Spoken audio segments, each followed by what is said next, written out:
Hello students, कैसे हैं आप सब। मैं सौरभ खत्री स्वागत करता हूं आप सबका मेरे यूट्यूब चैनल खत्रीज गुरुकुल पर। और आज हम लोग यहाँ पर न्यूमेरिकल सॉल्व करने वाले हैं फिजिक्स का।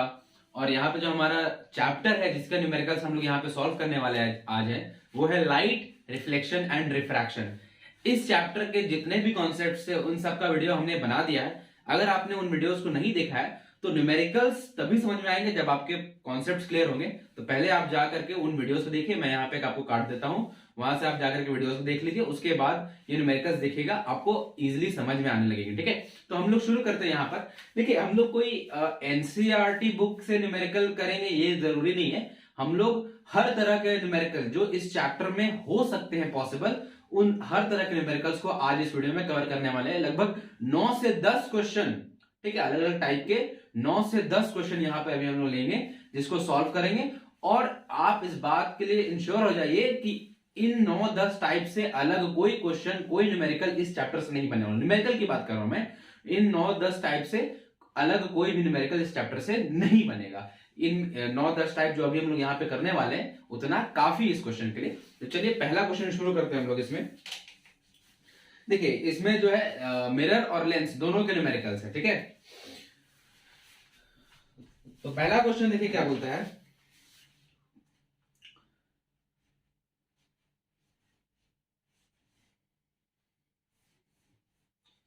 पहला क्वेश्चन बोलता है कि the refractive indices of 4 media A B C and D are given in the following table. देखिए क्या है कि हमारे पास 4 मीडियम्स है A B C and D. ये एकदम बेसिक सा क्वेश्चन है, शुरुआत इसी से करने वाले हैं हम लोग।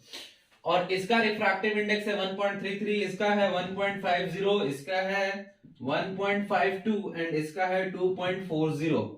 इन 4 मीडियम्स का ये रिफ्रैक्टिव इंडेक्सेस है म्यू। ठीक है, रिफ्रैक्टिव इंडेक्सेस है। चलिए, सब एयर के रेस्पेक्ट में बात हो रही है।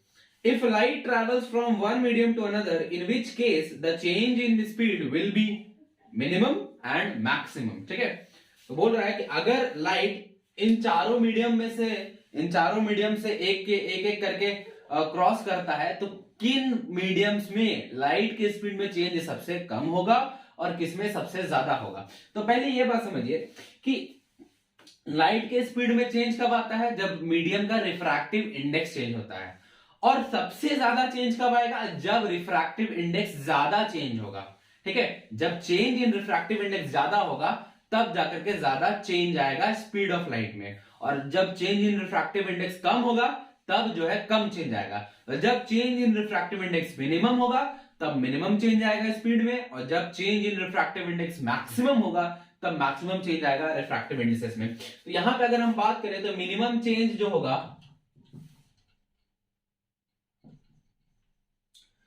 वो होगा जब लाइट ट्रैवल करेगा मीडियम बी से सी में। ठीक है, जब लाइट ट्रैवल करेगा मीडियम बी से सी में। क्यों सबसे कम चेंज होगा, क्योंकि इन दोनों के रिफ्रैक्टिव इंडिसेस का जो डिफरेंस है वो मात्र 0.02 का है। बाकी सब में ये इससे ज्यादा है डिफरेंस। ए और बी का जो मीडियम रिफ्रैक्टिव इंडिसेस का डिफरेंस है वो ज्यादा है, बी सी का मिनिमम है, सी डी का उससे ज्यादा है, ए सी का ज्यादा है, ए डी का ज्यादा है। ठीक है, तो बी और सी के बीच का जो रिफ्रैक्टिव इंडिसेस का डिफरेंस है that is minimum. So the change in speed of light will be minimum when light travels from medium B to medium C. ठीक है, तो मिनिमम चेंज आएगा कब, when light travels from medium B to C. When light travels from medium B to C as the change in refractive indices is minimum. The change in refractive index is minimum. ठीक है, refractive index में change सबसे कम आ रहा है, इस वजह से speed of light भी मिनिमम चेंज होगा यहाँ पर। दूसरा, मैक्सिमम चेंज के बारे में अगर हम बात करते हैं तो मिनिमम चेंज, अब मैक्सिमम चेंज के बारे में बात करते हैं, मैक्स चेंज। तो ये कब होगा, जब change in refractive index maximum हो जाएगा। तो उसके लिए हमको क्या करना है, सबसे कम रिफ्रैक्टिव इंडेक्स वाला मीडियम और सबसे ज्यादा रिफ्रैक्टिव इंडेक्स वाला मीडियम देख लेना है, जो कि है ए एंड डी। सबसे कम रिफ्रैक्टिव इंडेक्स इन चारों में है ए का और सबसे ज्यादा है डी का। तो when light travels from when light travels from medium A to D, the change will be maximum. The change will be maximum. किसमें चेंज आएगा? स्पीड ऑफ लाइट में. Will be maximum as the change in refractive indices, as the change in refractive index is maximum. ठीक है, तो जब refractive indices में change minimum आएगा तब स्पीड ऑफ लाइट में भी चेंज मिनिमम आएगा, और जब रिफ्रैक्टिव इंडेक्सेस में चेंज मैक्सिमम आएगा तब जाकर के स्पीड ऑफ लाइट में भी चेंज मैक्सिमम आएगा. ठीक है, तो ये है पहला क्वेश्चन जो बहुत बेसिक सा क्वेश्चन है, रिफ्रैक्टिव इंडेक्स के पोर्शन पे बेस्ड है. ठीक है, तो बहुत आसान सा ये है. ठीक है, अब हम लोग बढ़ते हैं आगे नेक्स्ट क्वेश्चन पे. चलिए नेक्स्ट क्वेश्चन क्या है, देखिए कि the refractive index of water is 1.33. ठीक है, refractive index of water, mu of water, mu W 1.33. Again air के रेस्पेक्ट में बात हो रही है यहाँ पर. ठीक है, म्यू ऑफ डब्ल्यू वाटर जो है वो है 1.33 and the speed of light in air is 3 into 10 to the power 8 meter per second. C, that is speed of light in air is 3 into 10 to the power 8 meter per second. So calculate the speed of light in water. अब speed of light in water क्या होगा? जब देखिए ये भी बहुत आसान सा क्वेश्चन है, एकदम फॉर्मूला बेस्ड, एकदम आसान सा क्वेश्चन है. जब भी ऐसा क्वेश्चन रहे, किसी मीडियम का रिफ्रैक्टिव इंडेक्स दिया हुआ है और एयर में स्पीड ऑफ लाइट हमको पता है, तो उस मीडियम में लाइट का स्पीड क्या होगा इसको कैलकुलेट करना हो, तो सिंपली बहुत आसान सा तरीका क्या है कि हमको पता है कि रिफ्रैक्टिव इंडेक्स जो म्यू होता है, ठीक है, जनरली इसको n से भी डिनोट करते हैं बहुत जगह, और स्मॉल n वो होता है c by v. ठीक है, where c is the speed of light in air और वैक्यूम, और v जो है वो speed of light in medium है. तो यहां पर वो मीडियम वाटर है, तो हम लोग यहाँ जो v है वो speed of light in water है, और c जो है speed of light in air है. तो रिफ्रैक्टिव इंडेक्स का वैल्यू दिया हुआ 1.33 equals to 3 into 10 to the power 8 by v. तो यहां से v का वैल्यू जो आएगा वो आएगा 3 into 10 to the power 8 upon 1.33. ठीक है, अपॉन 1.33. इसको अगर हम लोग कैलकुलेट करते हैं 3 by 1.33 को, 3 डिवाइडेड बाय 1.33 को, तो ये आता है 2.25 into 10 to the power 8 meter per second. So this is the speed of light in water.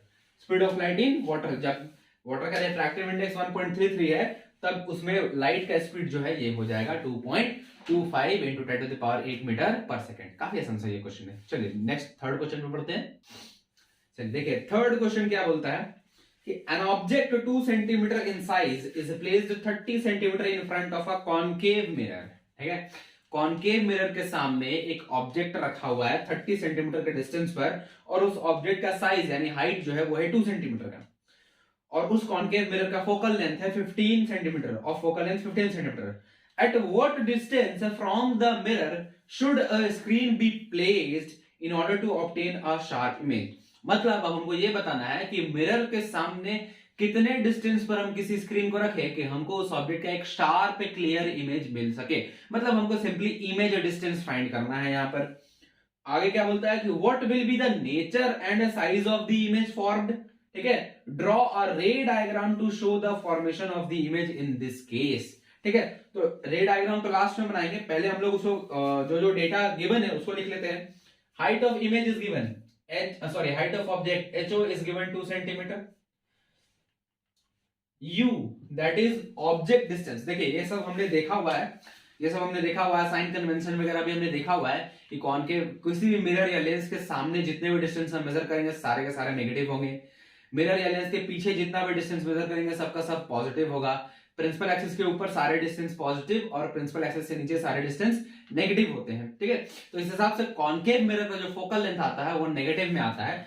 U that is object तो मिरर के सामने ही रखा रहेगा, तो दैट इज ये माइनस में होगा, और ये जो है ऑब्जेक्ट डिस्टेंस वो है 30 सेंटीमीटर, और फोकल लेंथ F जो होगा वो भी माइनस में 15 सेंटीमीटर लिखेंगे क्योंकि ये कॉनकेव मिरर है. ठीक है, कॉनकेव मिरर ये होता है ऐसा.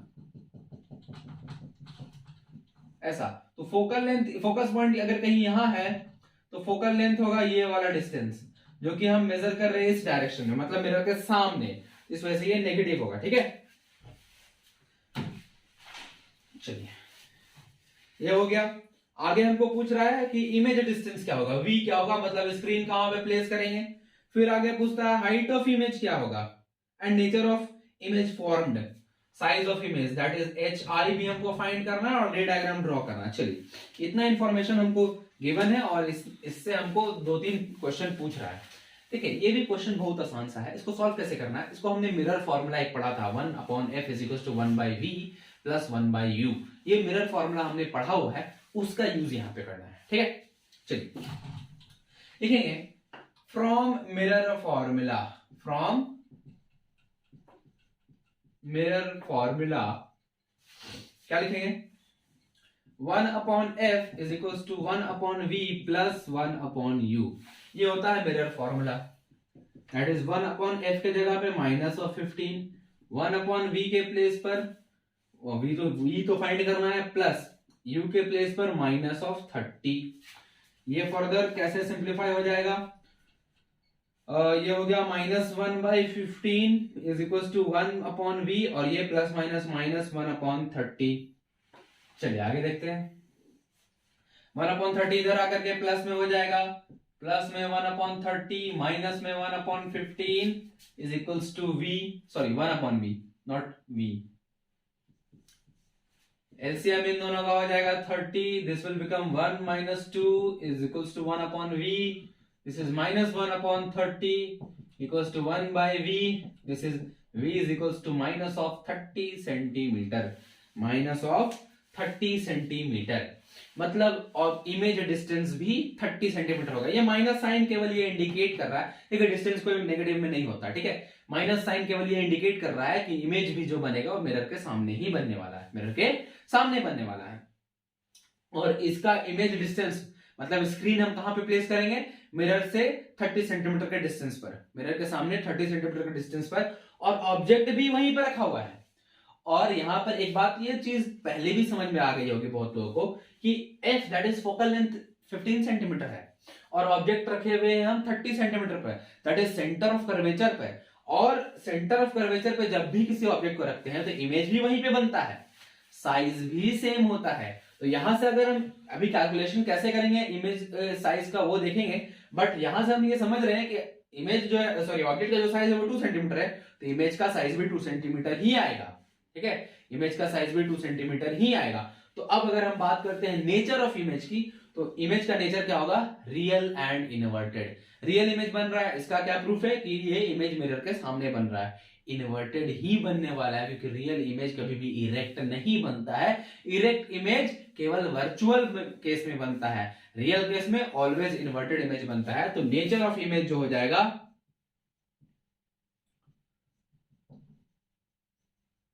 वो होगा real and inverted, real and inverted. अब आगे हमको फाइंड करना height of image, height of image. तो इसके लिए हमने एक और चीज पढ़ा हुआ है, दैट इज मैग्निफिकेशन पढ़ा हुआ है। ठीक है, मैग्निफिकेशन m जो है वो किसके इक्वल होता है, height of image by height of object and -v/u के इक्वल होता है। ये चीज होता है ना, -v/u के इक्वल होता है। तो चलिए हम इसका यूज करते हैं, हाइट ऑफ इमेज फाइंड करना है, height of object is given 2 centimetre, minus v के जगह पे -30 और u के जगह पे अगेन -30, साइन को लेके चलना। ठीक है, ये माइनस माइनस कैंसल, 30 से 30 कैंसल, तो HI/2 = -1 आ गया, that is height of image जो है वो -2 सेंटीमीटर आएगा। -2 सेंटीमीटर कहने का मतलब है कि ये इमेज जो बन रहा है वो प्रिंसिपल एक्सिस के नीचे बन रहा है, इन्वर्टेड है ना। अगर ये प्रिंसिपल एक्सिस है तो ऑब्जेक्ट ऐसे रखे हैं तो इमेज जस्ट इसके नीचे ऐसे बन रहा है। ठीक है, इन्वर्टेड इमेज बन रहा है, तो वही चीज बता रहा है। अब हमको इसका रे डायग्राम ड्रॉ करना है, तो वो भी आसान है। अब सारी चीज तो हमको पता चल ही गए हैं। ये हो गया हमारा concave mirror, principal axis, focus point, centre of curvature. यहीं पे एक ऑब्जेक्ट रख देंगे, एक रे जाएगा पैरेलल प्रिंसिपल एक्सिस के, फोकस से होके क्रॉस करेगा। ठीक है, एक रे प्रिंसिपल एक्सिस के पैरेलल जाएगा और फोकस से होके क्रॉस करेगा, और एक रे को फोकस से ले जाते हैं और प्रिंसिपल एक्सिस के पैरेलल क्रॉस करवा देते हैं, और इमेज हमारा बन जाएगा इधर ही कहीं।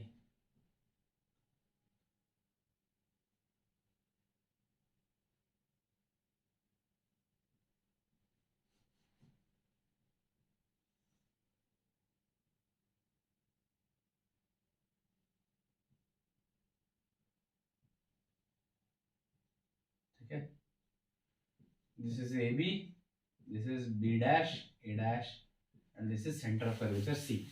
तो कुछ इस तरह का हमारा बनेगा रे डायग्राम। ठीक है, तो ऐसे क्वेश्चंस को हम इस तरह से सॉल्व करते हैं जब हमको कुछ ये सब हेल्प दिए हुए हैं, इमेज डिस्टेंस गिवन है, फोकल लेंथ गिवन है, तो हमको ऑब्जेक्ट डिस्टेंस फाइंड करना हो, या जैसे इस केस में इमेज डिस्टेंस फाइंड करना हो, हाइट ऑफ ऑब्जेक्ट दिया हुआ, हाइट ऑफ इमेज फाइंड करना हो, या मैग्निफिकेशन फाइंड करना हो, या रे डायग्राम बनाना हो, तो ये सब चीजें इस तरह समझना है। साइन कन्वेंशन, इन सारे न्यूमेरिकल्स में ध्यान रखना है कि साइन कन्वेंशन बहुत ज्यादा जरूरी है, तो उसको भूलना नहीं है, उसको दिमाग में रखना है न्यूमेरिकल सॉल्व करते वक्त। कब प्लस में लेना है किस डिस्टेंस को, कब माइनस में लेना है किस डिस्टेंस को, ये चीज हमारे दिमाग में रहना चाहिए, तभी हम न्यूमेरिकल सॉल्व कर पाएंगे, अदरवाइज मुश्किल है, गलती होंगी हमसे, फिर गलतियां फिर होने लगेंगी। ठीक है, तो साइन कन्वेंशन ध्यान रखिएगा। चलिए, ये हो गया थर्ड क्वेश्चन, आगे बढ़ते हैं फोर्थ क्वेश्चन पर। तो फोर्थ क्वेश्चन देखिए क्या है, how far should an object be placed from a convex lens of focal length 20 centimetre. Convex lens है जिसका फोकल लेंथ 20 सेंटीमीटर है, तो कॉन्वेक्स लेंस में ज्यादातर इमेजेस बनते हैं लेंस के पीछे, इस वजह से इसका फोकल लेंथ हम लोग प्लस में लेते हैं 20 centimetre. To obtain its image at a distance of 30 centimetre, हमको बताना है कि ऑब्जेक्ट को हम लेंस के सामने कितने डिस्टेंस पे रखे जिसका फोकल लेंथ 20 सेंटीमीटर है, वो कॉन्वेक्स लेंस है, कि हमको उसका इमेज 30 सेंटीमीटर पे मिले। ठीक है, v जो होगा वो 30 सेंटीमीटर, अगेन ये भी प्लस में जाएगा, क्यों, क्योंकि लेंस के पीछे बन रहा है। ठीक है, what will be the height of image if the object is 6 centimetre toll, और हाइट ऑफ ऑब्जेक्ट भी दिया हुआ है 6 सेंटीमीटर। चलिए, हमको क्या फाइंड करना है, ऑब्जेक्ट का डिस्टेंस कितना होना चाहिए और हाइट ऑफ इमेज कितना होना चाहिए, ये दो चीज हमको फाइंड करना है। ये तीन का हेल्प दिया हुआ है, ये दो चीज हमको फाइंड करना है। चलिए, जैसे हमने इससे पहले वाले क्वेश्चन में मिरर फॉर्मूला का यूज किया, अभी हम लोग यूज करेंगे लेंस फॉर्मूला को। ठीक है, मिरर फॉर्मूला और लेंस फॉर्मूला एकदम सेम टू सेम है, बस केवल साइन का एक जगह फर्क है, वो है वहां था 1/f is equal to 1/v plus 1/u, यहां है माइनस में 1/u। ठीक है, तो 1/f that is 20, 1/v that is 30, और u तो फाइंड ही करना है, तो यहां से 1/u जो आएगा वो 1/30 माइनस 1/20 आएगा। 30 और 20 का जो एलसीएम है वो कितना हो जाएगा, 60। 1/f इज इक्वल टू 60, ये हो जाएगा 2 माइनस 3, सॉरी f नहीं, sorry 1/u, 1/u is equals to minus 1/60, that is u is equals to minus 60 centimetre. देखिए अगेन वही बात, ऑब्जेक्ट डिस्टेंस नेगेटिव में आ रहा है, ये नेगेटिव साइन केवल ये बताने के लिए है कि ऑब्जेक्ट जो है मिरर लेंस के सामने रखा हुआ है। ठीक है, ऑब्जेक्ट लेंस का सामने रखा हुआ है, जो ऑब्वियस सी बात है नेगेटिव में ही आएगा, लेकिन अगर हम इसको पॉजिटिव में लाना चाहें तो हमको यहीं पर इसको माइनस यू पुट कर देना होगा, माइनस यू पुट कर देना होगा। ठीक है, ताकि ये बाद में कोई कंफ्यूजन ना रहे। ये माइनस साइन केवल ये डिनोट कर रहा है कि जो ऑब्जेक्ट है वो लेंस के सामने रखा हुआ है, ऑब्जेक्ट डिस्टेंस जो मेजर कर रहे हो हम लोग लाइट के अपोजिट डायरेक्शन में मेजर कर रहे हैं। ठीक है, तो ये आ गया, मतलब हमको ऑब्जेक्ट को लेंस से 60 सेंटीमीटर का डिस्टेंस पर रखना है, तब जाकर के हमको 30 सेंटीमीटर पर एक उसका इमेज मिल पाएगा। अब हमको फाइंड करना है हाइट ऑफ इमेज, अगर हाइट ऑफ ऑब्जेक्ट कितना है 6 सेंटीमीटर। अगेन इसमें भी मैग्निफिकेशन हमने पढ़ा हुआ है, जो मैग्निफिकेशन है अगेन यहां पर भी होता है HI/HO, और साथ ही साथ V/U के इक्वल होता है, V/U के इक्वल होता है। चलिए HI हमको फाइंड करना है, HO is given 6 centimetre, V is 30 and U is minus of 60. This is 1/2 and HI will be equal to 6/2 to 3, ये माइनस साइन के साथ, So HI will be -3 centimetre और HI फाइनली यहां से अगर हम लिखना चाहें तो हाइट ऑफ इमेज जो होगा वो होगा 3 centimetre below the principal axis, below the principal axis, क्योंकि ये माइनस में आ रहा है। माइनस में कब आएगा? जब प्रिंसिपल एक्सिस के नीचे इमेज बन रहा होगा।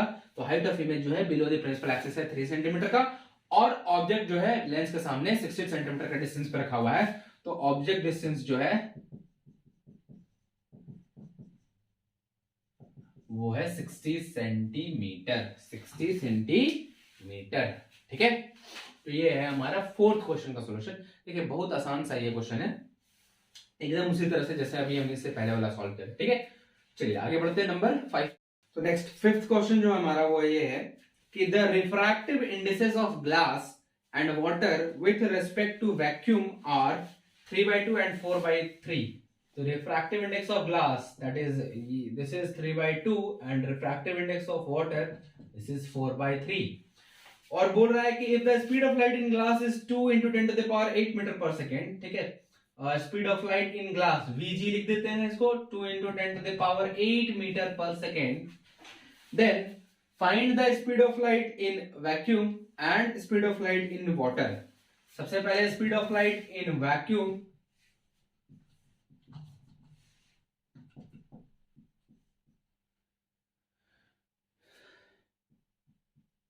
एंड सेकंड में speed of light in water.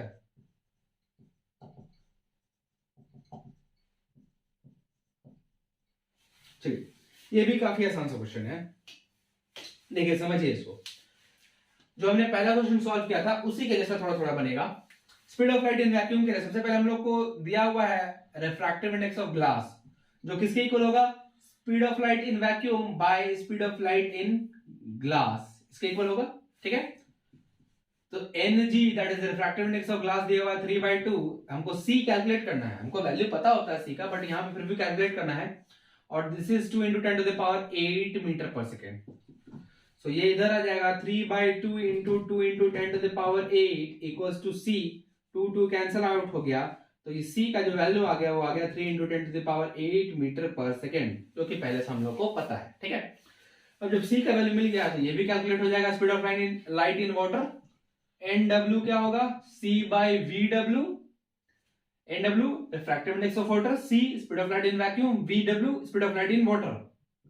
This is 4/3, this is 3 into 10 to the power 8 by VW. So this will become VW is equals to 3 into 10 to the power 8 into 3 by 4.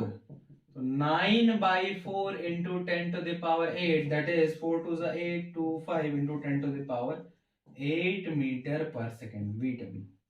ठीक है, so this is the speed of light in water, this is speed of light in vacuum. चलिए, एकदम बहुत ज्यादा आसान। ठीक है, चलिए 6 क्वेश्चन पे पढ़ते हैं। जो 6 क्वेश्चन है वो देखिए ऐसा कुछ है। An object is placed perpendicular to the principal axis of a convex lens of focal length 20 centimetre. देखिए एक कॉन्वेक्स लेंस है जिसका फोकल लेंथ है 20 सेंटीमीटर। ठीक है, और इसके सामने एक ऑब्जेक्ट को रखा हुआ है प्रिंसिपल एक्सिस के परपेंडिकुलर। ठीक है, the distance of object from the lens is 30 centimetre, u is 30 centimetre but in minus. ठीक है, और हमको फाइंड करना है position of image, magnification of image और नेचर ऑफ इमेज। ठीक है, सबसे पहले हमको फाइंड करना है position of image, that is V, U and V, magnification that is M, and nature find करना है। ठीक है, बहुत आसान से ये भी है। लेंस है तो फ्रॉम लेंस फॉर्मूला चलेंगे, from lens formula 1/f is equals to 1/v minus 1/u. f is 20, v तो फाइंड करना है माइनस 1/u की जगह पे -30, 1/20, 1/v, this will become plus 1/30, तो 1/20 minus 1/30 is equals to 1/v, 20 और 30 calcium 60, this will become 3 minus 2 is equals to 1/v, तो 1/v जो आएगा 1/60 आएगा, so v will be equal to 60 centimetre. तो इमेज डिस्टेंस 60 सेंटीमीटर का आ गया। ठीक है, अब मैग्निफिकेशन पे बात करते हैं। तो मैग्निफिकेशन हमको पता है HI बाय HO के इक्वल होता है, लेकिन यहाँ पे ना तो हाइट ऑफ इमेज है ना ही हाइट ऑफ ऑब्जेक्ट है, बट लेंस के केस में it is V upon U, it is V upon U।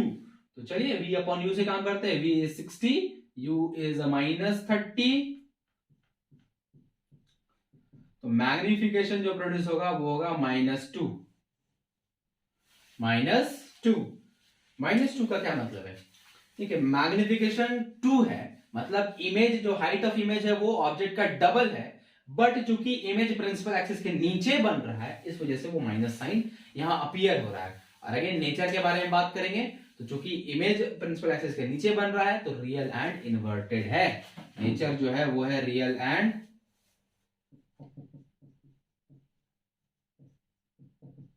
Inverted, और लेंस के पीछे भी बन रहा है क्योंकि भी हमारा प्लस आ रहा है। ठीक है, तो रियल एंड इन्वर्टेड। तो ये हो गया क्वेश्चन नंबर 6 का सॉल्यूशन। 7 पे आगे देखते हैं। नेक्स्ट क्वेश्चन देखिए क्या बोल रहा है कि an object is placed at a distance of 3 centimetre from a concave lens, ध्यान रखिएगा कॉनकेव लेंस है, और focal length 12 centimetre.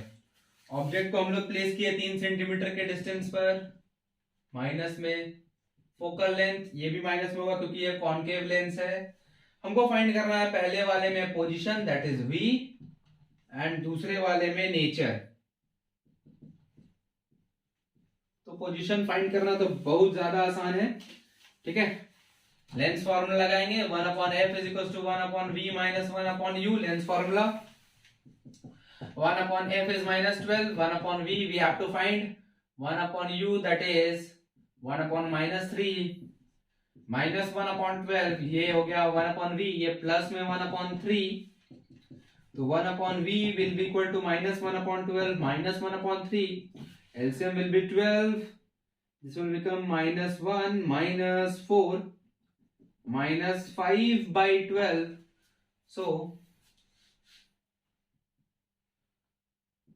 v will be equal to -12 by 5, that is -2.4 centimetre, 2.4 centimetre.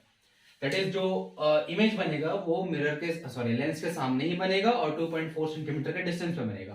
क्योंकि लेंस के सामने बन रहा है, ठीक है, लेंस के सामने बन रहा है, इस वजह से नेचर जो है, और हमको ये बात पता है कि कॉनकेव लेंस के केस में ऑलवेज इमेज जो बनता है वो वर्चुअल एंड इरेक्ट बनता है, वर्चुअल एंड इरेक्ट बनता है।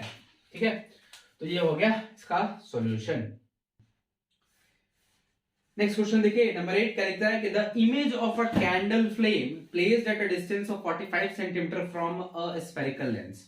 यहाँ पे अब कोई लेंस को स्पेसिफाई नहीं किया है, किसी लेंस के बारे में नहीं बोल रहा है, बोल रहा है कि सिर्फ एक स्फेरिकल लेंस है, उसके सामने 45 सेंटीमीटर पर हम लोग एक कैंडल को रखे, उसके फ्लेम का इमेज कहां बनता है, is formed on a screen placed at a distance of 90 centimetre from the lens.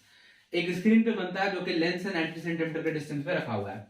तो सबसे पहले हमको u गिवन है, वो है u तो ऑलवेज माइनस में लेंगे, तो 45 centimetre in minus, and v को अभी कुछ नहीं बोल रहा है तो प्लस में ही लेके चलते हैं। इसमें हमको फाइंड करना identify the type of lens. अब इस पे पहले हम लोग बात करते हैं कि टाइप ऑफ लेंस को कैसे यहाँ पे समझे। देखिए ऐसे क्वेश्चंस में पहले तो ये समझना है कि अगर लेंस गिवन है, देखिए मिरर गिवन नहीं है तो उस पर तो अभी बात ही नहीं कर रहे, लेंस गिवन है तो हमने ये पढ़ा हुआ है कि अगर हमने दो तरह के लेंसेज पढ़े हैं, convex and concave lens. Convex lens के से जो इमेजेस बनते हैं केवल उन्हीं इमेजेस को हम स्क्रीन पे ला सकते हैं, कॉनकेव लेंस से जो इमेजेस बनते हैं उनको हम स्क्रीन पे नहीं ला सकते। ये हमने देखा हुआ है, जब हम लोग लेंस के बारे में पढ़े थे तब हमने देखा था कि कॉनकेव लेंस से जो भी इमेज बनता है उसको स्क्रीन पर नहीं लाया जा सकता है।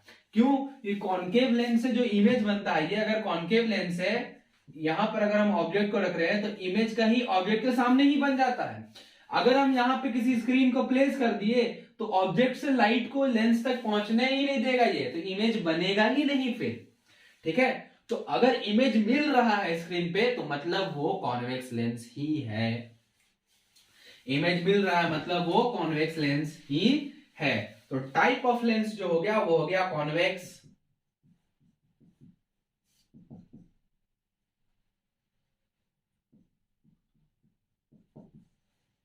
चलिए अब आगे क्वेश्चन क्या बोलता है उसको देखते हैं।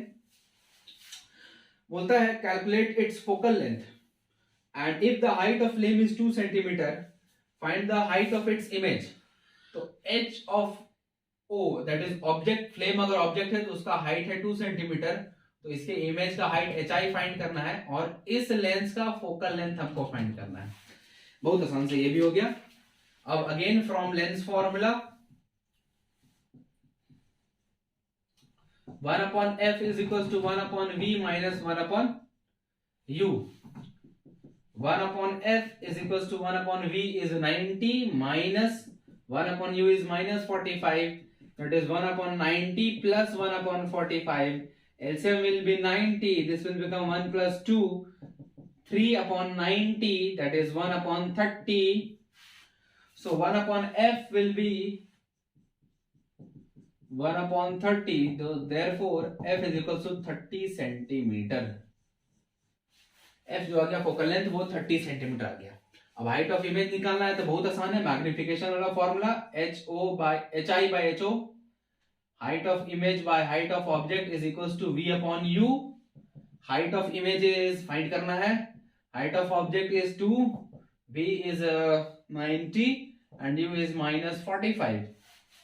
ऑलराइट, ये 2 टाइम्स में गया तो height of image will be what, minus में 4 सेंटीमीटर आएगा। So finally height of image जो होगा, फ्लेम का जो इमेज का हाइट होगा वो होगा 4 सेंटीमीटर। माइनस साइन केवल यही इंडिकेट कर रहा है कि इमेज जो है वो प्रिंसिपल एक्सिस के नीचे बनेगा, इमेज जो है वो प्रिंसिपल एक्सिस के नीचे बनेगा। ठीक है, तो ये हो गया क्वेश्चन जहां पर हमको लेंस के नेचर के बारे में नहीं बताया, वो हमको पूछा है। तो हमको ये सोचना है कि अगर लेंस है तो हम कैसे समझे कि नेचर क्या होगा उसका। तो अगर स्क्रीन पे इमेज हमको मिल रहा है तो मतलब वो कॉन्वेक्स लेंस में ही पॉसिबल है, कॉनकेव में पॉसिबल नहीं है। और अगर मिरर होता तो फिर वहां पे जो हेल्प गिवन रहता है उसके बेसिस पे हम लोग बात करते हैं। अगर इमेज बोल रहा है कि मिरर के सामने बन रहा है तो वो कॉनकेव होगा, और अगर बोल रहा है मिरर के पीछे बन रहा है और डिमिनिश्ड इमेज है, छोटा है, तो समझ लेना है कि कोई भी मिरर है उसमें अगर वो कोई भी अगर हमारे पास मिरर है, अगर उसके सामने किसी ऑब्जेक्ट को रख रहे हैं तो उसका इमेज जो है मिरर के पीछे और डिमिनिश्ड हर केस में, चाहे ऑब्जेक्ट को कितना भी नजदीक ले जाए या ऑब्जेक्ट को कितना भी दूर ले जाए, ऑलवेज अगर इमेज का साइज ऑब्जेक्ट के साइज से छोटा आ रहा और मिरर के पीछे बन रहा है तो वो कॉन्वेक्स मिरर है। और अगर इनिशियली कोई मिरर के सामने हम ऑब्जेक्ट को रख रहे हैं तो हमको उसके पीछे उसका इमेज नहीं दिख रहा है, लेकिन जब नजदीक ला रहे हैं, मिरर के बहुत ज्यादा नजदीक ला रहे हैं तो उसका इमेज हमको मिरर के पीछे देखने को मिल रहा है, लेकिन काफी ज्यादा एनलार्ज इमेज हमको मिल रहा है, काफी मैग्नीफाइड इमेज हमको देखने को मिल रहा है, तब वो कॉनकेव मिरर है। ठीक है, अदरवाइज अगर इमेज नहीं देख रहा है, हमको मिरर के सामने कहीं स्क्रीन पे इमेज मिल रहा है तो मतलब वो कॉनकेव मिरर है। ठीक है, तो ये है क्वेश्चन नंबर 8 का सोल्यूशन। आगे बढ़ते हैं 9 पर। 9th क्वेश्चन देखिए क्या है। A doctor has prescribed a corrective lens of power 1.5D plus 1.5D। तो एक डॉक्टर है जिसने अपने पेशेंट को एक करेक्टिव लेंस सजेस्ट किया है जिसका पावर है प्लस में 1.5 dioptre, that is D। Find the focal length of the lens. हमको इस लेंस का फोकल लेंथ सबसे पहले फाइंड करना है। And is the prescribed lens diverging और कन्वर्जिंग। देखिए पहले तो लेंस का नेचर क्या है, डाइवर्जिंग या कन्वर्जिंग, ये तो देख के ही पता चल रहा है, क्योंकि पावर प्लस में आ रहा है मतलब वो लेंस कॉन्वेक्स है, दैट इज कन्वर्जिंग लेंस है। ठीक है, अगर पावर माइनस में रहता तब वो डाइवर्जिंग लेंस होता, दैट इज कॉन्केव लेंस होता। सो टाइप ऑफ लेंस हो गया कन्वर्जिंग, ठीक है, दैट इज कॉन्वेक्स। अब हमको इसका फोकल लेंथ निकालना है, तो हमको पता है पावर ऑफ लेंस P जो है वो 1 फोकल लेंथ के इक्वल होता है। तो यहां से F जो निकलेगा 1/P के इक्वल आएगा, दैट इज 1/1.5 प्लस में this will become 10/15, that is 2/3, that is approximately 0.67 metre. ध्यान रखना है मीटर नॉट सेंटीमीटर, ऐसा यूनिट्स में। सो अगर हम सेंटीमीटर में लेंगे तो फोकल लेंथ अप्रोक्सीमेटली 67 सेंटीमीटर के करीब आएगा, अप्रोक्सीमेटली 67 सेंटीमीटर के करीब आएगा। तो ये भी एक तरह का क्वेश्चन है जो पावर ऑफ लेंस के बेसिस पे बनाया जाता है। एक और तरह का क्वेश्चन है जो पावर ऑफ लेंस के बेसिस पे बनाया जाता है, वो है कॉम्बिनेशन ऑफ लेंस का।